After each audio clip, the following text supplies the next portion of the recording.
Nas Burgos na dinukot ng militar ng panahon ni Gloria Macapagal Arroyo.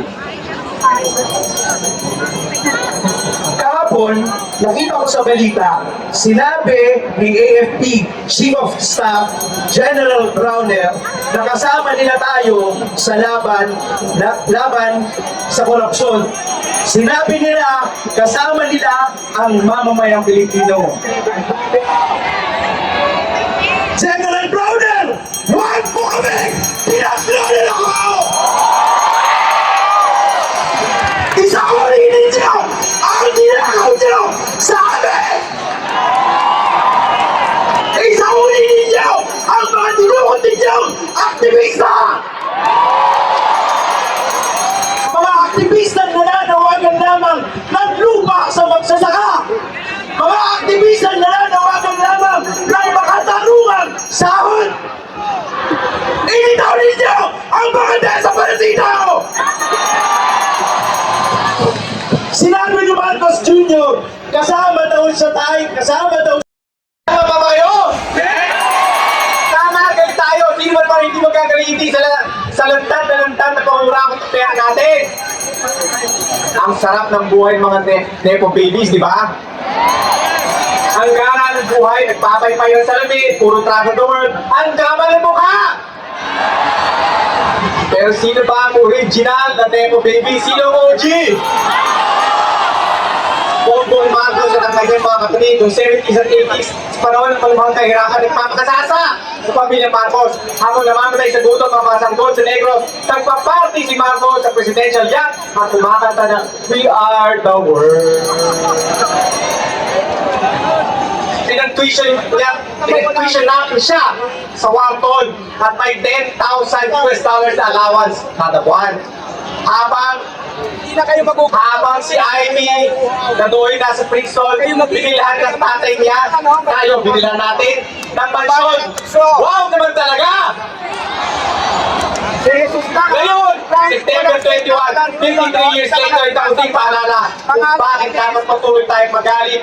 $10 billion, dollars ha? Hindi pesos, $10 billion ang ninakaw ng mga Marcos. At kasama na sa source niyan, ang San Juanito Bridge, ang Bataan Nuclear Power Plant, at ang Plant Control Projects. Mula sa Jamboree Official Development Assistance noong 1970s. Ngayon, 2025, eto na naman tayo, bilyong pisong kinukurakot sa DPWH, Kongreso, Senado, malay natin saan magaling. Tama na ang mga nepo babies at mga buhaya sa kanilang mga luho habang nagdurusa pa rin ang mamamayan. Nakakalimutan ba natin ito? Papayagan ba natin ito? Noon, hanggang ngayon, ito na ang ninja moves ng mga buraot, binubusa, pera ng taong bayan, habang binabarat ang edukasyon at ipapang servisyo pampubliko. At ang bulok na sistema ito, ang tawag dito, burokrata kapitalismo. Pinapatibay ito ang karasan, pagpapakulong at pagpapatay sa pagdesap ng mga Pilipinong nagkaroon ng pagbabago. Plano of exile, galit ang taong bayan sa pagburakot at anong kanilang ang kanilang mga nangungurakot dapat ikulong. Ano ang dapat sa kurakot? Ikulong! Never again! Never again! Never again to martial law! Maraming salamat po!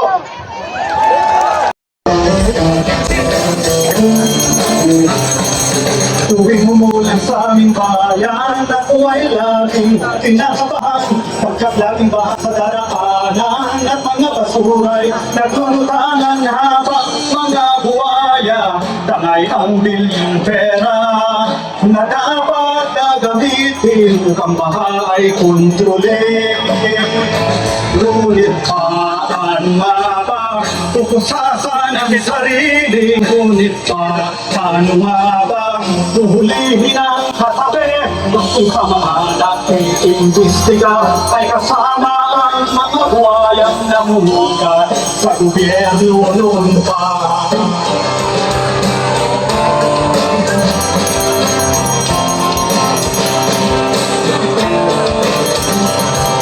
Tuwing umuulan sa aming bayan, kabataan ay di makapagal. At ako'y di mapapasok sa trabaho. Pagkat ang tubig, pagkat ang bewang kulang na nga ang sahod. may buwis ang kaltas na siyang pinukurakot ng mga ganit at kurang.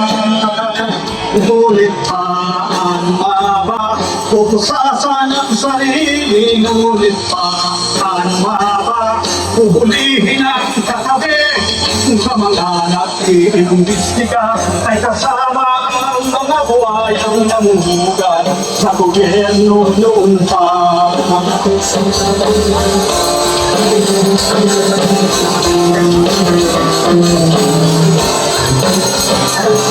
Tuwing umulan sa bayan, mababahong ay umagaw pa ang mga buhilan araw ng politikong magnanakaw. Kaya nararapat lamang na ang bayan ay maningil, pagbayarin ang lahat ng mandaranggong mataksin.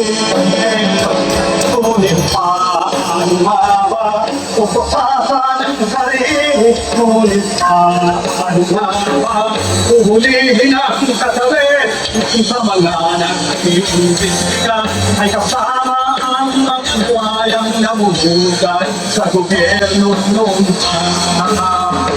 Ngunit paan maba, pupusasan ang sarili, ngunit paan maba, uhulihin ang katabi sa mga nag-iimbestiga ay kasama ang mga buhayang namumugan sa gobyerno noon pa. Namumugan sa gobyerno noon pa. Paulit-ulit lang ito hanggat walang napananagot at di natin binabago ang sistema. Ano? Huli-huli.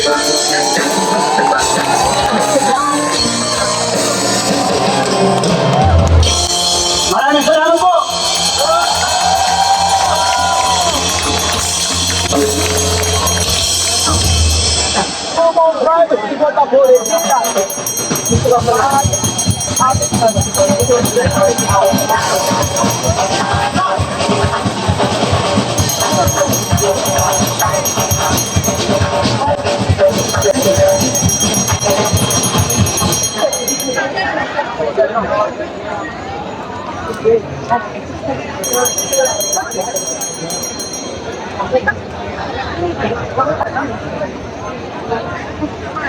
Alright! Magandang araw, mga kabaha! Mga kabaha! Ayan po, ako po si Purelo Cabega. Thank you naman sa mga sa applause. Thank you so much. Nandito po ako, hindi lang bilang isang drag artist, at bilang membro din ng kapaklaan ng LGBTQIA+ community. Pamuyong ako lang! Yes! Higit sa lahat, nandito rin po ako bilang Pilipino dahil ang laban kontra korupsyon ay laban ng lahat. Kapag nagnanakaw ang mga nasa posisyon, ang pinaka-apekado ay ang mga mahihirap, manggagawa, magsasaka, katutubo, kababaihan at pati na rin ang LGBTQIA+ community. Tama? Ang korupsyon ay kumakain sa ating dangal, kaligtasan at kinabukasan. May namamatay po dahil sa korupsyon. Pero hindi tayo mananahimik. Magkakaugnay ang ating pakikibaka. Ang laban ay para rin sa lahat. Human rights po ang pinaglalaban natin. Sa mga tiwaling nasa kapangyarihan, nakikita namin kayo. Hindi kami kukurap hanggat may kurap. Lumalaban kami at hindi kami titigil hanggang sa matapos ang korupsyon. Kaya ngayon, upang may padama ang hinging pangarap ng isang makatarungang bukas, narito ang mga magagandahang harong queens na maghahandog ng isang makapangyarihang awitin. Isang awit na nagsasalamin ng realidad at pangarap. Mabuhay kayong lahat.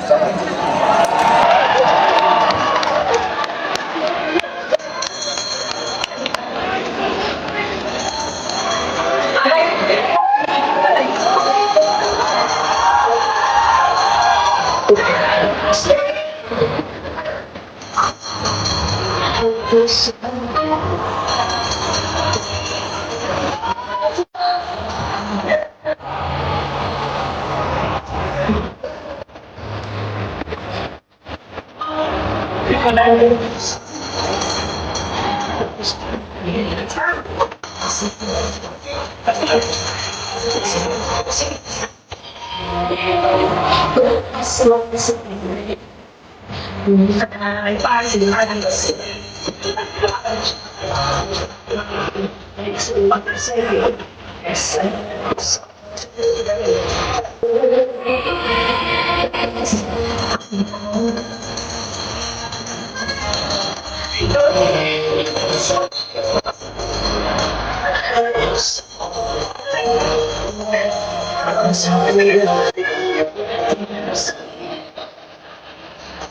Maraming salamat, Manong Will!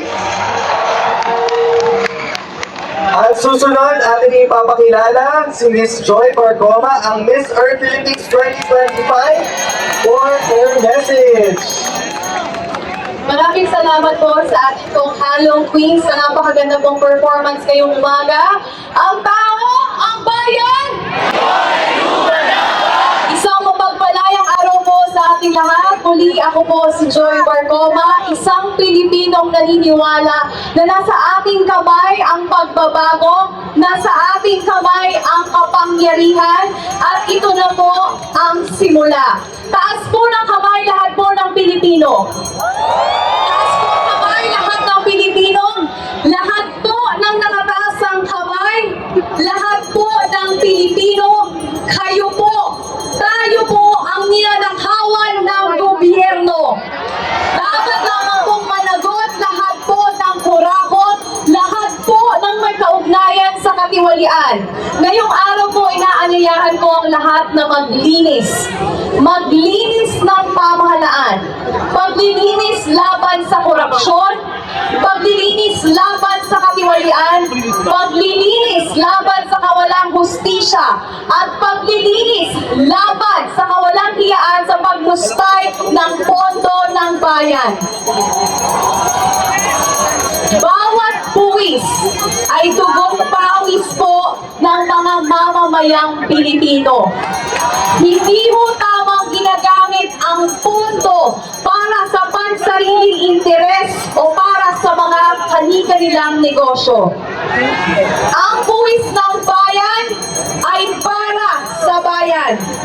Ang buwis ng bayan ay para sa edukasyon, kalusugan, at pangangalaga sa kalikasan. Kaya ang ating pong panawagan, panagutin lahat ng kurakot, linisin ang gobyerno.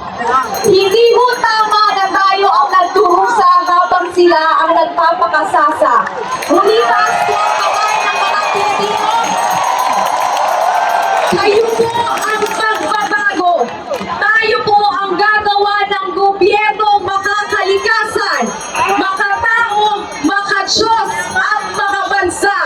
Muli, ang tao, ang bayan. Ngayon ay lumalaban. Mabuhay po ang Pilipinas! Mabuhay ang mga Pilipino!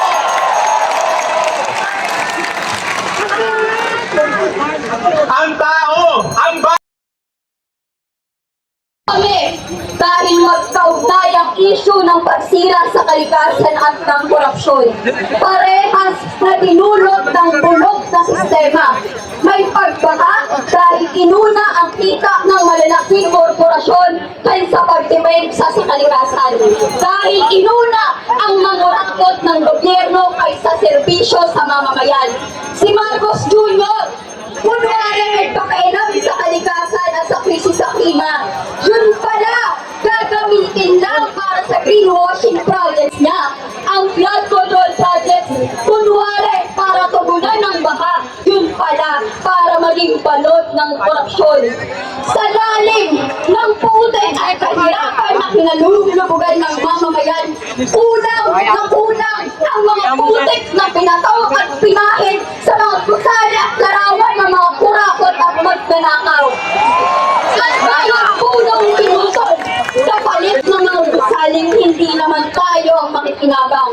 Ang bawat sira at multong flood control project sa palit ng magagarbo nilang mga bahay. Ang bawat bahag nilusong natin kapalit habang sila komportable sa magagarbo nilang sasakyan.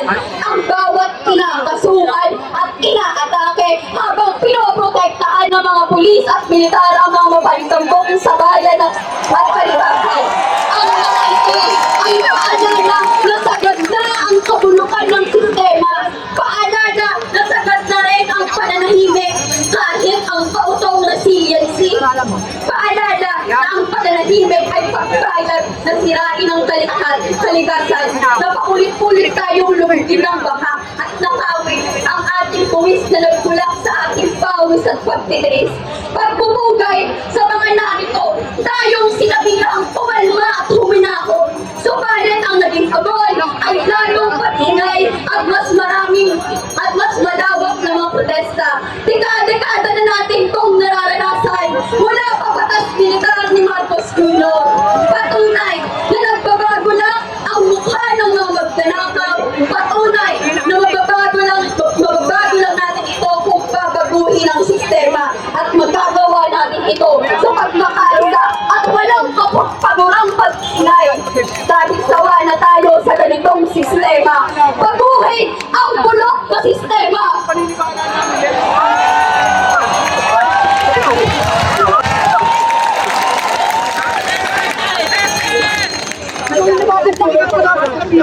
Sampo yung lumapit sa amin eh. Kaya may hawag na si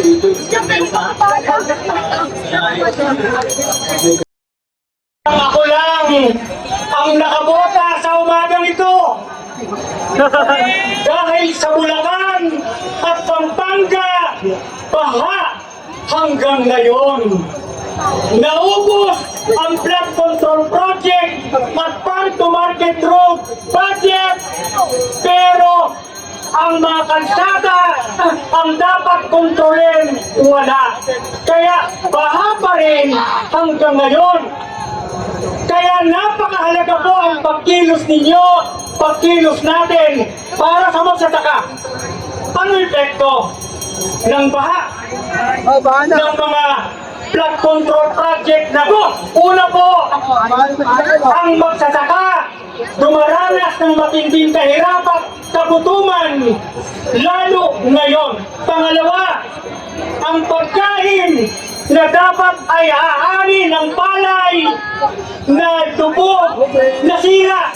Ang sabi ng gobyerno, 15% ang decrease sa pagkain o kapalay dahil sa Ghost Flood Control Project at Farm to Market Road na Ghost. Kaya lalong gutom kami, lalong gutom tayo. Kaya ano ang dapat gawin? Mahalaga po ngayon at sa mga susunod na araw ang ating pagkilos. Ipaglaban na ating karapatan para kasi ng lokal na produksyon ng pagkain, hindi importasyon. Muli po, Marcos Jr., hari ng korupsyon, pasista, dapat itakwil at labanan. Mga kababayan, darating ang araw, magtatagumpay ang ating pakikibaka, sumulong, magkaisa, makibaka, makunyagi. Mula sa hanay ng mga kalikasan, ako Kay gandang pagmasdan ang pagkilos ng taong bayan. Dito dapat naroroon ang simbahan. Kapit-bisig ang taong bayan, kasama ang kabataan at nakatatanda, kaisa ng iba't ibang sektor sa pagkikibaka para sa katarungan at tunay na pagbabago. Naniniwala ako, kasama nato, sorry, Tagalog na.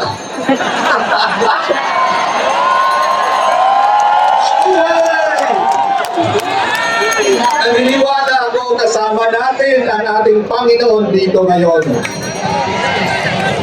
Pagbubugay sa inyong lahat, ipinapahayag ng Panginoon sa Salmo chapter 12 verse 5, pinagsamantalahan nila ang mahihirap at ninakaw ang kakaunting mayroon sila.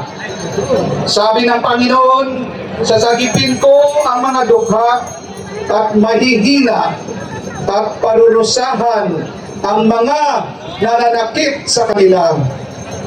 Hindi dapat maghari magpakailanman ang mga dinastiyang nagnanakaw ng salapi ng bayan. Labanan natin ang korupsyon. Manindigan tayo para sa mga dukha sapagkat sila ang pinakabiktima ng pandarambong na ito. Sobra na, tama na. Buong lakas nating isigaw, hayaan tayong marinig ng buong bayan. Lahat ng sangkot dapat managot. Lahat ng sangkot hindi masama ang magalit kung dahil mahal natin ang Diyos at ang ating kapwa na naghihirap. Dapat lang magalit sa korupsyon at katiwalian. Yan ang tanda ng tunay na pagmamahal at pagmamalasakit. Ang mga kriminal na ito na nagsamantala sa inilahat na posisyon, dapat yon ang matakot sapagkat babangon ang Diyos sa pagkakaisa ng bayan. Mula sa pinakamaliit na kontraktor hanggang sa pinakamataas na posisyon, binalaan na kayo magsisi, itigil ang mga buktot na gawain, ibalik ang inyong ninakaw. May baha na sa Luneta, baha laban sa korupsyon, handa nang lumunod sa inyo. Lahat ng sangkot, dapat manahot. Mga kababayan, kapatid, kasama kaibigan, huwag tayong matakot sa pananakot at pagpapatahimik. Huwag tayong malinlang sa matatamis na salita, sa mga nagbabalag kayo o sa mga bulaang paggamit ng ngalan ng Diyos. Paigtingin natin ang laban sa korupsyon, sa paglabag sa karapatang pagtao at sa lahat ng kabuktutan. Ipahayag natin ang katotohanan, katarungan at pananagutan. Sumasa atin ang may kapal, ang ating mahal na Diyos.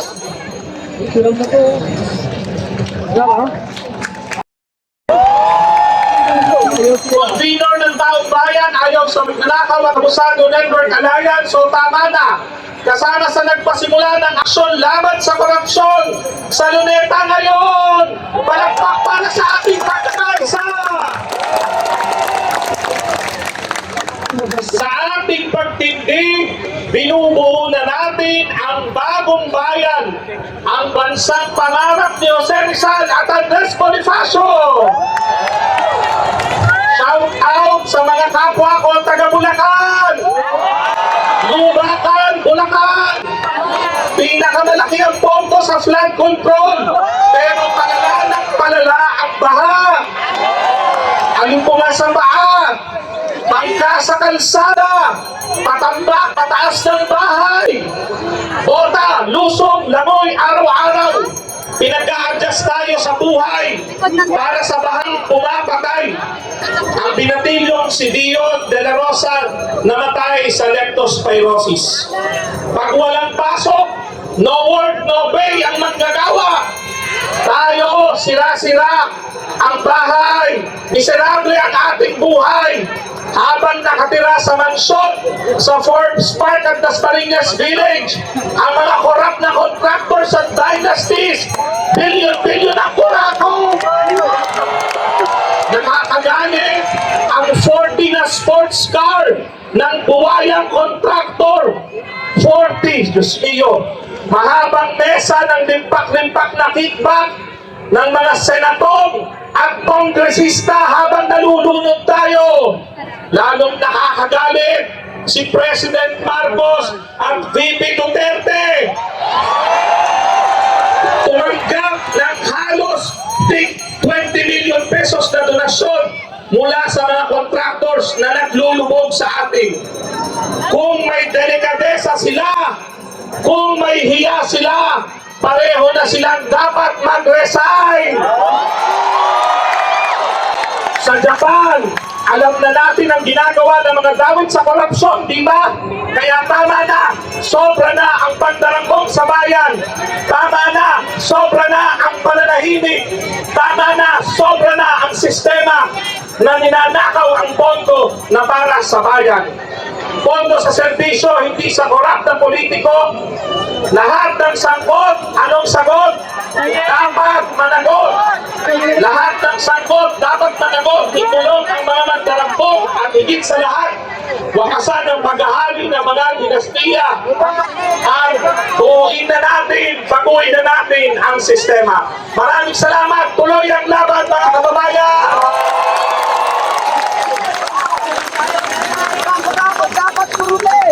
Mainit! Yun! At nandito tayo ngayon na tunay na lumalaban sa kababaan ng Luneta at ito na ang oras para makialam at manghas na makibaka.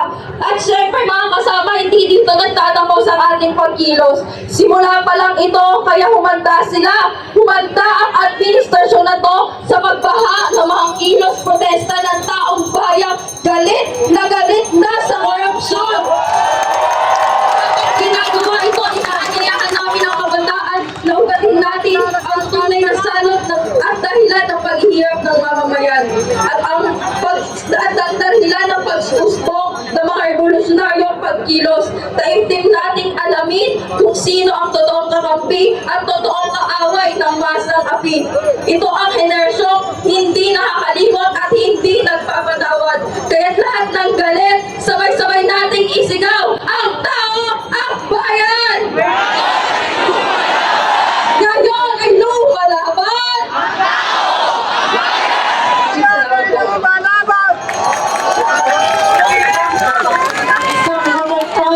At nag-aaral na araw sa ating lahat. Ako si Jack Evangelista mula sa Far Eastern University. Ang representante mula sa UNEL. Kalitan nyo ang mga estudyante ng UNEL. Dahil kami kabataang estudyante na ay sawang-sawa na rin sa katiwalian, sa panloloko at kawalang-iyaan ng administrasyon Marcos at Duterte. Mga kababayan, galit na ba kayo? Nang dahil sa baha sa Espanya, binaha na rin kami ng mga matataas na matrikula, sunod-sunod na online classes, at kawalan ng kakayahan na magamit ang aming mga pamantasan. Sana hindi na kami nag-enroll. Sana nag-swimming na lang kami.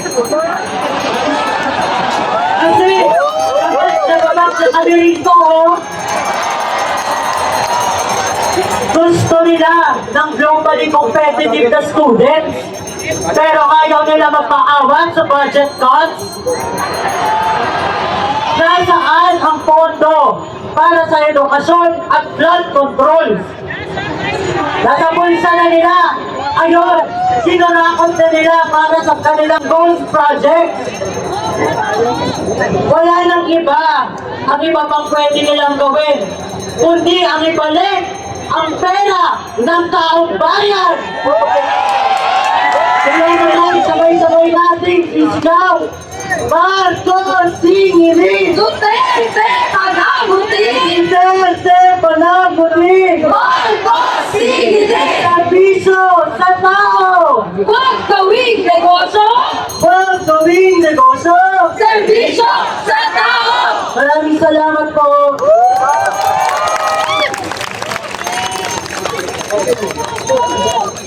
Yan, nakakabaha. Muli pasalamatan natin ang grupo mula sa Wanda at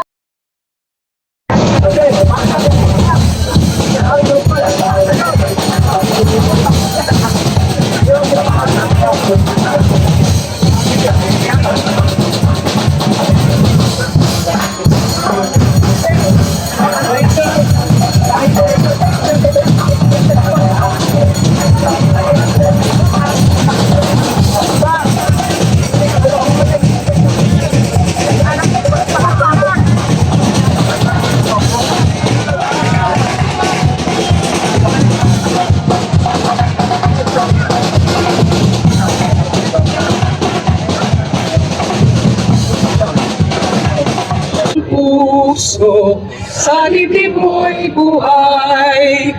Lupang hinirang, tuyan ka ng magiting sa manlulupi.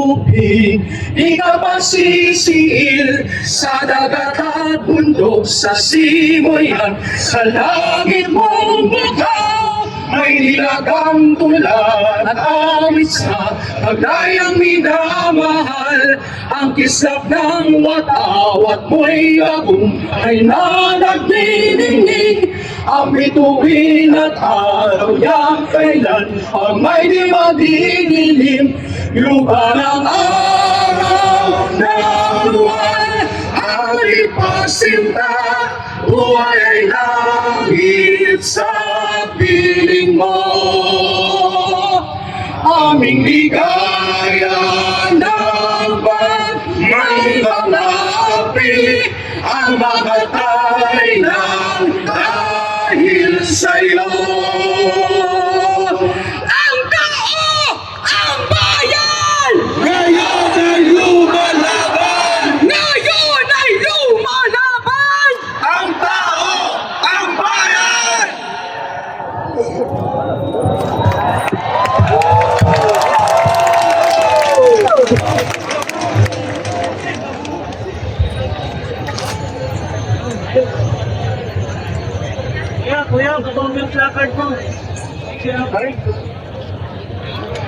Tayo po ay tumahimik para magdasal. Alalahanin natin ang presensya ng Diyos na kasama natin ngayon. Aming Diyos, naririnig namin ang sinabi sa Jeremiah. Hindi nila pansin ang kahirapan ng aking bayan. Ang sabi nila, payapa ang lahat. Ngayong wala namang kapayapaan. Mahihiya ba sila sa ginawa nilang Diyos ng katarungan at kalayaan, ligaligin mo po ang mga kurakot. Silang walang takot na nagkakamal ng yaman. Gambalain sila, huwag bigyan ng kapanatagan sa tuwinang gumagawa sila ng paraan upang makalusot. Huwag mo po silang bigyan ng bayan at banayad na araw sa tuwinang abala sila sa gawaing panunuhol. Iparanas sa kanila ang pait ng kabiguan. Tayo ay lumalaban! Ang bayan! Isang napakaganda at palabang umaga sa ating lahat na nandito sa Luneta! Welcome sa ating National Day of Action Against Corruption. Grabe. No, Ilona, grabe. Napakadami natin ngayon dito sa Luneta. Nandito po ba yung mga binaha? Taas ko ba yung mga binaha? Ayan, sige. Nasaan pa po yung ibang mga binaha? Ayan. Hello po mga kapwa binaha. Sama ako doon. Oo. Ayan, sa mga kapwa ko binaha. Ramdam niyo ba yung init ngayon? Napakainit, hindi po ba? Init din yan ang galit natin ngayon. Yan! Mainit, pero bumabaha tayo ngayon dito sa Luneta. Yan, bumabaha ng tao. Tama ka dyan, Elora, no? At ngayong araw, September 21 ay nagtitipon tayo para lumikha ng kasaysayan. Ang ating sigaw, tama na ang pandarambog, tama na ang pandarambog. Lahat ng sangkot dapat managot atin po sabay. Kaya tinatanong ko, ano, may tanong ka, partner? Tanong mo, partner. Sagradong bahagi kasi na ating karapatan, yung pagtitig natin. Yes, yung pagpunta natin dito sa Luneta, no? Isang essential na part ng demokrasya. Yes! So, At in fact, hindi kailangan ng permit para tumindig at magtipon-tipon na yun. oo, tama yan dahil nasa Section 4, Article 3 ng ating konstitusyon, ang mga rally tulad nito ay Ngayon sa luwa,